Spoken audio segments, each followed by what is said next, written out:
بسم اللہ الرحمن الرحیم۔ 5 خطرناک گناہ جو رزق کو ختم کر دیتے ہیں۔ جو شخص یہ 5 گناہ کرتا ہے وہ پوری زندگی غریب ہی رہتا ہے۔ وہ 5 گناہ کون سے ہیں؟ نمبر 1، بسم اللہ الرحمن الرحیم۔ ایک بار حضرت سیدنا مولا علی کی بارگاہ میں ایک شخص حاضر ہوا اور عرض کرنے لگا، اے علی، دنیا میں کچھ لوگ ایسے بھی ہیں جو امیر خاندان میں پیدا ہوئے مگر جب وہ فوت ہوئے تو غریب تھے، لیکن ان کا رزق کبھی ختم نہیں ہوا۔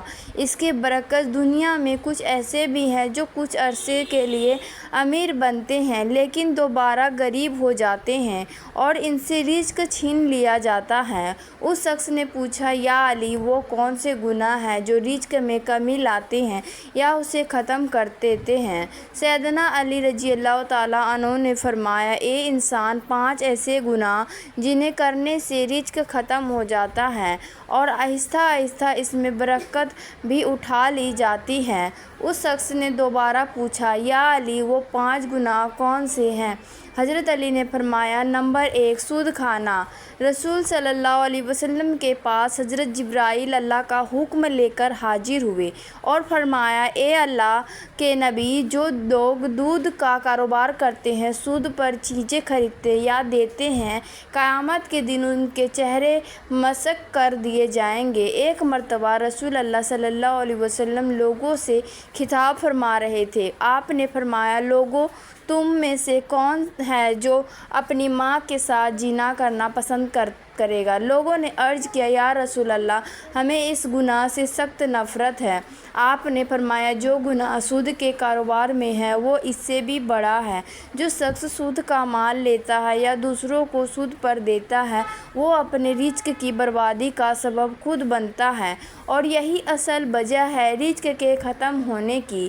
شیخ سعدی فرماتے ہیں، ایک بار میں نیا مکان خریدنا چاہتا تھا۔ تلاش کے دوران ایک شرابی میرے پاس آیا اور کہا، حضرت، فلاں محلے میں ایک خوبصورت مکان ہے، آپ اسے خرید لیں، میں بھی اسی محلے کا ہوں تو میرا ہمسایہ بن جاؤں گا، اس مکان میں کوئی عیب نہیں۔ شیخ سعدی فرمانے لگے، اے ناداں، اس سے بڑا اور کیا عیب ہو سکتا ہے کہ تو میرا ہمسایہ بنے؟ تو سود کا کاروبار کرتا ہے اور سود سے بڑا کوئی عیب نہیں۔ اگر وہ مکان مجھے مفت میں ملے تب بھی میں اسے نہ خریدوں۔ شیخ سعدی نے فرمایا، تیرے مرنے کے بعد اگرچہ وہ مکان 10 گنا قیمت پر ملے تب بھی میں اسے نہیں لوں گا۔ نمبر 2، حضرت علی رضی اللہ تعالیٰ عنہ نے فرمایا، دوسرا بڑا گناہ یہ ہے کہ کوئی شخص کسی نیک، پاک دامن اور پرہیزگار عورت پر تہمت لگائے۔ حضرت عیسیٰ علیہ السلام کے پاس ایک بوڑھی عورت آئی۔ اس نے کہا، اے روح اللہ، میرے شوہر 30 سال پہلے وفات پا چکے تھے، میں ان سے بہت محبت کرتی تھی، اب وہ ہر روز میرے خواب میں آتے ہیں اور کہتے ہیں، میری قبر پر آؤ اور اسے کھول کر دیکھو۔ روزانہ میرے خواب میں آ کر یہی کہتے ہیں، میری قبر کو کھودو اور میرا چہرہ دیکھو۔ اے عیسیٰ، میں بہت دور سے چل کر یہ مسئلہ آپ کے پاس لے کر آئی ہوں۔ حضرت عیسیٰ علیہ السلام فرمایا، آؤ، میں بھی تمہارے ساتھ تمہارے شوہر کی قبر کھولنے چلتا ہوں۔ وہ دونوں اس قبرستان پہنچے جہاں اس عورت کے شوہر کی قبر تھی۔ قبرستان میں پہنچ کر حضرت عیسیٰ علیہ السلام نے فرمایا، بتاؤ تمہارے شوہر کی قبر کون سی ہے؟ بوڑھی عورت نے ہاتھ سے اشارہ کرتے ہوئے کہا، وہ ہے قبر۔ حضرت عیسیٰ علیہ السلام قبر پر کھڑے ہو کر رو رو کر اللہ تعالیٰ سے دعا کرنے لگے۔ دعا کے بعد حضرت عیسیٰ علیہ السلام نے فرمایا، ایک قبر کے اندر سونے والے اللہ کے حکم سے کھڑے ہو جاؤ۔ قبر سے ایک ایسا شخص کھڑا ہوا جسے دیکھ کر وہ عورت زور سے چیخی اور بے ہوش ہو کر گر پڑی۔ قبر سے نکلنے والے انسان کا جسم انسان جیسا نہ تھا بلکہ اس کا چہرہ مسخ شدہ تھا۔ کچھ دیر بعد جب عورت کو ہوش آیا تو حضرت عیسیٰ علیہ السلام نے اسے زندہ ہونے والے شخص سے پوچھا، تو نے دنیا میں ایسا کون سا گناہ کیا کہ تجھے اتنی بڑی سزا ملی؟ اس نے جواب دیا، اے اللہ کے نبی، مجھ سے ایک ایسا گناہ ہوا تھا جس کی پاداش میں میرا چہرہ بگاڑ دیا گیا۔ حضرت عیسیٰ علیہ السلام نے پوچھا، وہ کون سا گناہ تھا؟ اس شخص نے کہا، میں نیک اور پرہیزگار عورتوں پر تہمت لگاتا اور ان کا غلط استعمال کرتا تھا، اسی وجہ سے مجھے یہ سزا ملی۔ روز محشر ان لوگوں کے ساتھ اٹھایا جائے گا جن کے چہرے مسح کیے گئے ہوں گے۔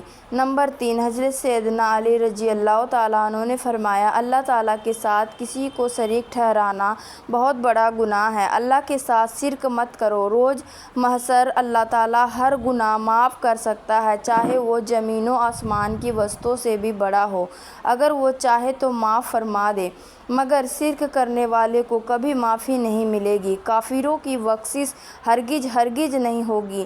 نمبر 4، حضرت علی رضی اللہ تعالیٰ عنہ نے فرمایا، چوتھا گناہ کسی پر جادو کرنا، کسی کا جینا حرام کرنے کسی کی خوشیاں چھیننے اور حسد کے باعث رزق چھیننے کی نیت سے جادو کرنا بہت بڑا جرم ہے۔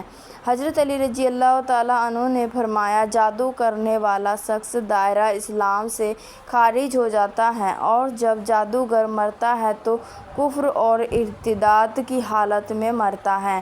جادوگر کی موت کبھی بھی حالت ایمان پر نہیں ہوتی۔ نمبر 5، حضرت علی رضی اللہ تعالیٰ عنہ نے فرمایا، کسی کو تکلیف دینا بھی بہت بڑا گناہ ہے۔ کسی کو دکھ دینا، کسی کا جینا حرام کر کے خود خوش ہونا، کسی کو رلا کر اپنا دل خوش کرنا، یہ سب وہ گناہ ہیں جن کی وجہ سے رزق ختم ہو جاتا ہے۔